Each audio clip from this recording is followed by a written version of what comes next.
Some of us have been lucky to have a superhero in our life, someone who's inspired us, who's pushed us to do better. That extraordinary person who's made us believe anything was possible. In this series, Swans and Superheroes, we delve deep with the biggest names at the Swans.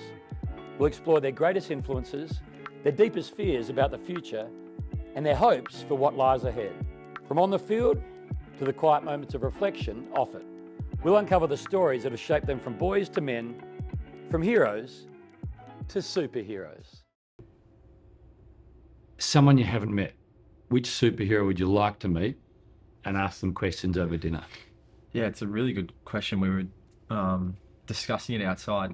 It's really hard to just name one, to be honest. You're allowed 30. I'm allowed 30? Yeah. I would definitely go through phases of things I get really interested in. I'm one of those people. Obviously, there's countless sports people, but I'm assuming that's been a fair bit today. But don't worry what they've said. At the moment, I'm been watching a lot of documentaries and movies and stuff about World War II. Yeah.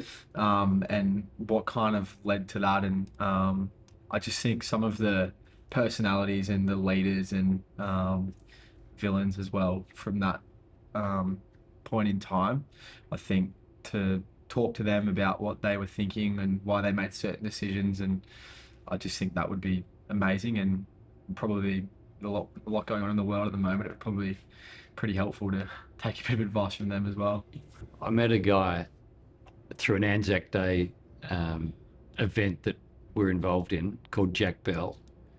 He was a prisoner of war for 3 years, 3 months, 3 weeks, 3 days. Yeah.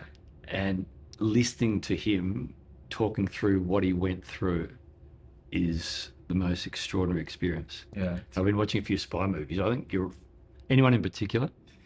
Churchill. I'd love to go to Churchill. Winston Churchill. And just say, let's just have dinner and just give me quotes for an hour. I think Ataturk as well, who led Turkey through World War I, would be quite interesting. And then, I just came back from Vietnam and learned a lot about the Vietnam War, and went to a couple of the places where they kept Americans as prisoners as well. So that was really interesting, and hearing a lot of their stories, but also how they were, actually became friends with a lot of the Vietnamese people that were keeping them in prison, and a lot of them went back and visited the prison, 30 years later and stuff like that. So I think it's pretty interesting. Any others? Ataturk, Churchill, Vietnam, various capacities. I think I'll probably leave it at that. I don't want to get too controversial. Perfect. What are you most worried about when you think about your future? I don't really have too many worries, to be honest. I've got it pretty good at the moment. I don't know. That's a really good question. I'd like to win a premiership, and if I don't win a premiership, that probably worries me a little bit. But do you think with that, 10 years, 13, 14 years time, whenever it is that you say, I'm done, if you don't win a premiership with the Swans, will you be unfulfilled? I don't think so. No. I think it's obviously the reason when you play and you want to achieve the ultimate success, but I think you're talking to a lot of players who won premierships and didn't, and the thing that they all miss and cherish the most is the time together in the locker rooms and the memories that you make through things like that. So I would love to do it more than anything in football, win one, but I don't think it would be I don't think I would be unfulfilled. No, I'm very, very happy with footy.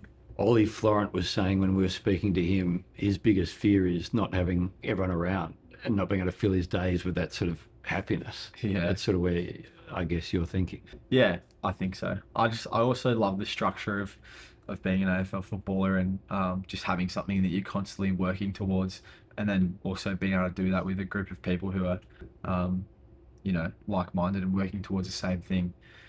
I guess there's that interview with Giannis talking about, was asked a question at the end of the season when they didn't win the NBA championship about whether it was a successful year or not, and he said, well, if people don't get promoted every year from their job, is that considered a failure for the year? And it's not. So I think that's kind of the mindset that I have, and to be able to every year keep working with a group, and everyone come back so refreshed, even off the back of losing a grand final the way we did, for everyone to come back with the attitude we've had and just get to work again. It's inspiring. Really hope you liked this episode. If you did, stay tuned for next week's on Instagram. And don't forget to vote for your favourite superhero of the week online at the Swans website to win a corporate box experience. All thanks to the team at Superhero, the official superannuation partner of the Sydney Swans.